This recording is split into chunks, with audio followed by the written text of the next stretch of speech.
நாம் இன்னைக்கு இந்த வீடியோவில் என்ன பார்க்க போகிறோம் அப்படின்னா சிஎஸ்எஸோட மார்ஜின் ப்ராப்பர்ட்டி பற்றி பார்க்கலாம். மார்ஜின் அப்படின்னா என்னென்னா, ஒரு லைன் எங்கே ஆரம்பிக்கணும் எங்கே முடியணும், அதாவது லெஃப்டில் ஆரம்பித்து ரைட்டில் நம்ம எழுதி முடிப்போம். அப்போது லெஃப்ட் சைடு எந்த இடத்துல ஆரம்பிக்கணும், ரைட் சைடு எந்த இடத்துல முடியணும் அப்படின்னு சொல்கிறது தான் மார்ஜின். அதே மாதிரி டாப்பில் எந்த இடத்துல ஆரம்பிக்கணும், பாட்டமில் எந்த இடத்துல முடியணும் அப்படின்னு சொல்கிறதும் மார்ஜின் தான். ஸோ மார்ஜின் எப்படி ஒர்க் ஆகுது அப்படின்னு நம்ம தெரிஞ்சுக்கிறதுக்கு நார்மலாக நம்ம எம்எஸ் வேர்டில் நான் உங்களுக்கு சொல்கிறேன். ஸோ இதுதான் ஒரு பேஜ் அப்படின்னு நம்ம வச்சுக்கிட்டோம் அப்படின்னா, இப்போது கவனிங்க, எம்எஸ் வேர்டில் நம்ம இங்கே மார்ஜின் அப்படின்னு சொல்லி நம்ம எதை சொல்கிறோம் அப்படின்னா, இந்த பக்கம் இருக்கக்கூடிய ஸ்பேஸ் இருக்கு இல்லையா, இதைத்தான் நம்ம மார்ஜின் அப்படின்னு சொல்லி சொல்கிறோம். அதே மாதிரி இந்த பக்கம் இருக்கக்கூடிய இந்த ஸ்பேஸையும் நம்ம மார்ஜின் அப்படின்னு தான் சொல்கிறோம். டாப்பில் இருக்கக்கூடிய இந்த ஸ்பேஸையும் நாம் மார்ஜின் அப்படின்னு தான் சொல்கிறோம். உங்களுக்கு இந்த பேராகிராஃபை நான் அப்படியே செலக்ட் பண்ணி காப்பி பண்ணி பேஸ்ட் பண்ணி காமிக்கிறேன்.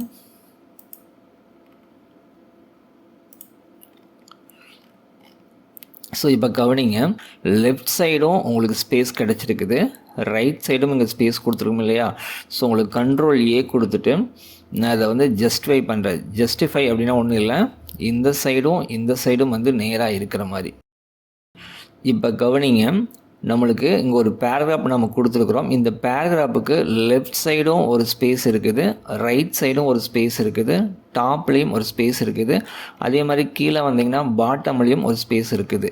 ஸோ இந்த கான்டென்ட்டை சுற்றி இருக்கக்கூடிய வெளியில் இருக்கக்கூடிய இந்த ஸ்பேஸுக்கு பேர் தான் மார்ஜின். அதாவது ஒரு லைன் எங்கே ஆரம்பிக்கணும், லெஃப்டில் ரைட்டில் எந்த இடத்துல முடியணும் அப்படின்னு சொல்கிறதும், டாப்பில் எங்கே ஆரம்பிக்கணும் பாட்டமில் எங்கே முடியணும் அப்படின்னு சொல்கிறதும் மார்ஜின். அப்போது நம்ம மார்ஜின் எப்படி பயன்படுத்தலாம் அப்படிங்கிறத நாம் இன்றைக்கி இந்த சிஎஸ்எஸ் வீடியோவில் கற்றுக்கலாம். நான் ஃபஸ்ட்டு இது எல்லாம் நான் ரிமூவ் பண்ணிடுறேன். நாம் என்ன பார்த்துட்ருக்குறோம் அப்படின்னா சிஎஸ்எஸில் இன்டர்னலாக எப்படி நம்ம ஹெச்டிஎம்எலுக்குள்ளேயே சிஎஸ்எஸ் எழுதலாம் அப்படின்னு சொல்லி தான் நம்ம பார்த்துட்ருக்குறோம். ஸோ நம்ம இந்த இடத்துல ஒரு பேராகிராஃப் தேவை. ஸோ எம்எஸ் வேர்டில் இருக்கிற அதே பேராகிராஃப் நான் அப்படியே காப்பி பண்ணி இங்கே பேஸ்ட் பண்ணிக்கலாம். கண்ட்ரோல் சி கொடுத்துக்கிறேன். நீங்கள் control A and control C அது மாதிரி நான் கொடுத்து காப்பி பண்ணிக்கிறேன். நீங்கள் ஏதாவது ஒரு பேராகிராஃபை இங்கே நீங்கள் கொடுத்துங்க. நான் பேராகிராஃப் கொடுத்துட்டேன். ஸோ அங்கேருந்து அப்படியே காப்பி பண்ணி பேஸ்ட் பண்ணிக்கிறேன். நீங்கள் ஏதாவது பேராகிராஃப் டைப் பண்ணிங்க அல்லது காப்பி பண்ணி பேஸ்ட் பண்ணிக்கங்க. இப்போ நம்ம காப்பி பண்ணி பேஸ்ட் பண்ணியாச்சு. கண்ட்ரோல் எஸ்ஸும் நம்ம கொடுத்தாச்சு. இப்போ நம்ம இதை ரெஃப்ரெஷ் பண்ணி பார்க்க வேணும். ஸோ நான் அதை ரெஃப்ரெஷ் பண்ணுறேன்.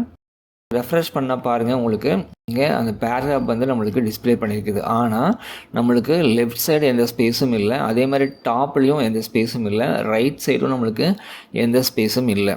அப்போது நம்ம என்ன பண்ணணும் அப்படின்னா இந்த இடத்துல தான் நம்ம மார்ஜின் அப்படிங்கிற ப்ராப்பர்ட்டியை யூஸ் பண்ண போகிறோம். மார்ஜின் ப்ராப்பர்ட்டி நம்ம எப்படி யூஸ் பண்ணலாம் அப்படின்னு பாருங்கள். நம்ம இங்கே இந்த பேராகிராஃப் அப்படிங்கிற டேக்குக்குள்ளே தான் இந்த ஒட்டுமொத்த பேராகிராஃப் லைனையும் நம்ம எழுதியிருக்கிறோம்.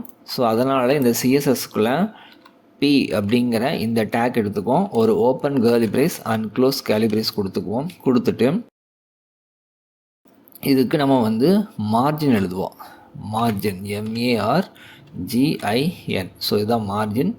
மார்ஜின் நம்ம சொல்லிட்டோம்னா எங்கேருந்து மார்ஜின் நம்மளுக்கு வேணும் அப்படின்னா, ஃபஸ்ட்டு எனக்கு என்ன வேணும், லெஃப்டில் இருந்து வேணும் அப்படின்னு சொல்கிறேன். லெஃப்டில் இருந்து எனக்கு எவ்வளோ தூரம் தள்ளி வரணும் அப்படின்னா எனக்கு ஒரு 50 பிக்சல் தள்ளி வரணும் அப்படின்னு சொல்லி நான் கொடுத்துட்றேன். இப்போது நான் கண்ட்ரோல் எஸ் கொடுத்து சேவ் பண்ணிவிட்டு இதை நான் ரெஃப்ரெஷ் பண்ணுறேன். ஸோ ரெஃப்ரெஷ் பண்ண பாருங்கள், இங்கே நம்மளுக்கு கரெக்டாக லெஃப்ட்லேருந்து ஒரு 50 பிக்சல் தள்ளி மூவ் ஆகிருக்கும் ஒட்டுமொத்த பேராகிராஃபும். அதே மாதிரி எனக்கு மார்ஜின்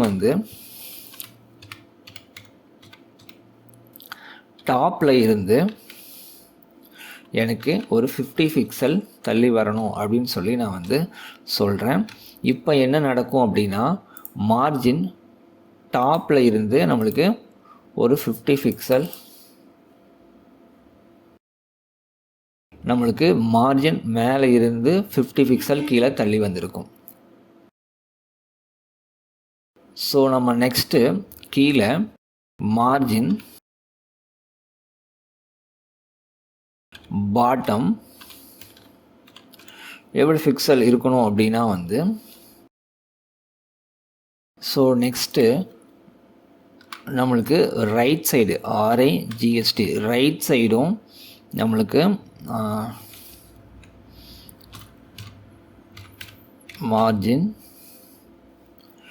மார்ஜின் வந்து ரைட் சைடு வந்து நம்மளுக்கு ஒரு 50 பிக்சல் தள்ளி இருக்கணும் அப்படின்னு சொல்லி நான் வந்து கொடுத்துட்றேன். இப்போது நாம் இதை ரெஃப்ரெஷ் பண்ணுவோம். ஸோ ரெஃப்ரெஷ் பண்ணால் பாருங்கள், நம்மளுக்கு இந்த சைடும் வந்து நம்மளுக்கு ஒரு 50 பிக்சல் தள்ளி வந்துருக்குது. ஆனால் இங்கே என்ன பிரச்சனை அப்படின்னா, நம்மளுக்கு இந்த பக்கம் வந்து பார்த்துட்டிங்கன்னா பேராகிராஃப்கான லைன் வந்து நேராக வரிசையாக அலைனாக இருக்குது. ஆனால் இந்த பக்கம் ஒரு லைன் முன்னையும் ஒரு லைன் பின்னையும் வந்து வரிசையாக இல்லாமல் அது இஷ்டத்துக்கு அலைனாக இருக்குது. அப்போ நம்ம என்ன பண்ணோம்னா, ரெண்டு பக்கமே வந்து பேராகிராஃப் வந்து அலைன் ஆகணும் அப்படின்னா அதுக்கு ஒரு லைன் இருக்குது. அது என்னென்னா வந்து டெக்ஸ்ட்டு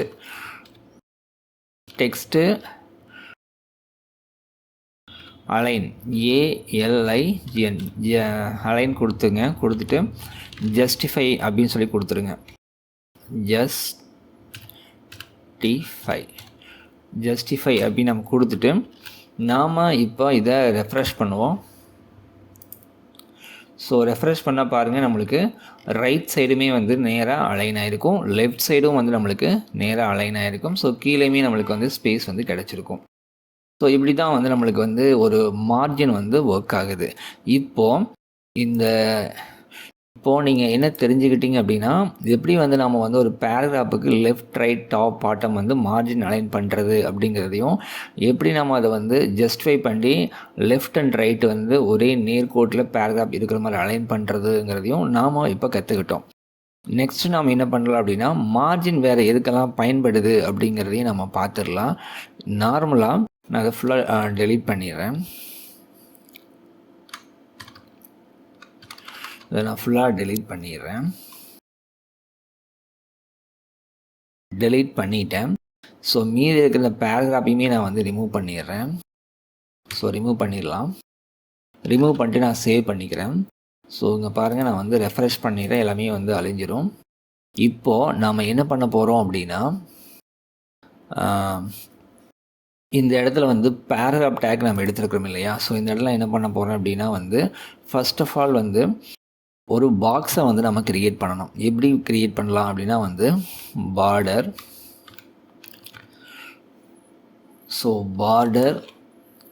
2 பிக்சல் சாலிட், கலர் வந்து ரெட் அப்படின்னு நம்ம கொடுத்துக்கலாம். இப்போது நம்ம பார்டர் 2 பிக்சல் சாலிட் ரெட் அப்படின்னு சொல்லி நம்ம கொடுத்தாச்சு. நெக்ஸ்ட் லைனில் இதனுடைய ஹைட்டு HEIGST ஹைட் வந்து ஒரு 200 பிக்சல் அப்படின்னு சொல்லி கொடுத்துடலாம். வித்து இதுவும் ஒரு 200 பிக்சல் அப்படின்னு சொல்லி நம்ம கொடுத்துடலாம். ஸோ ஹைட்டும் கொடுத்தாச்சு, வித்தும் கொடுத்தாச்சு. இப்போது நாம் இதை ரெஃப்ரெஷ் பண்ணலாம். ரெஃப்ரெஷ் பண்ணணும்னா நம்மளுக்கு இது மாதிரி வந்து ஒரு பாக்ஸ் வந்து க்ரியேட் ஆகிருக்கும். இப்போது இந்த பாக்ஸுக்கு பேக்ரவுண்ட்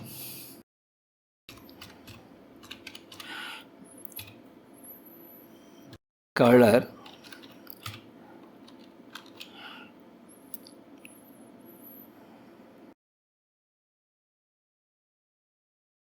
எல்லோ அப்படின்னு சொல்லி நம்ம கொடுத்துடலாம். கொடுத்துட்டு இதை நம்ம ரெஃப்ரெஷ் பண்ணலாம். ரெஃப்ரெஷ் பண்ணணும் அப்படின்னா இதுக்குள்ளே எல்லோ கலர் வந்து ஆட் ஆகிருக்கும்.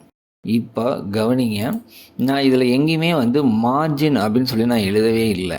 அதனால் என்ன இருக்குது அப்படின்னு வந்து பார்த்துட்டிங்கன்னா வந்து இது வந்து இந்த இடத்துல வந்து அலைன் ஆகிருக்குது. இப்போ நான் மார்ஜின் கொடுக்கும்போது இந்த பாக்ஸ் ஆனது மூவ் ஆகும்.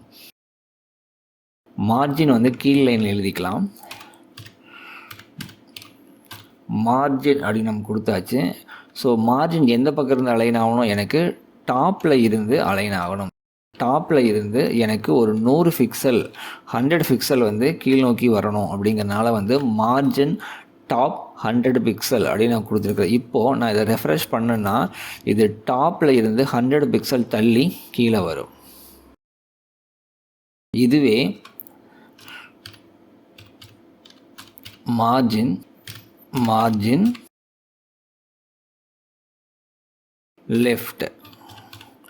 லெஃப்டில் இருந்து ஒரு 100 பிக்சல் நம்மளுக்கு லெஃப்டில் இருந்து தள்ளி வரணும் அப்படின்னு சொல்லி நம்ம ஆட் பண்ணிக்கலாம். இப்போது இதை நம்ம ரெஃப்ரெஷ் பண்ணலாம். கவனிங்க, நம்மளுக்கு கரெக்டாக லெஃப்டில் இருந்து ஒரு 100 பிக்சல் தள்ளி இந்த பாக்ஸ் ஆனது வந்திருக்குது.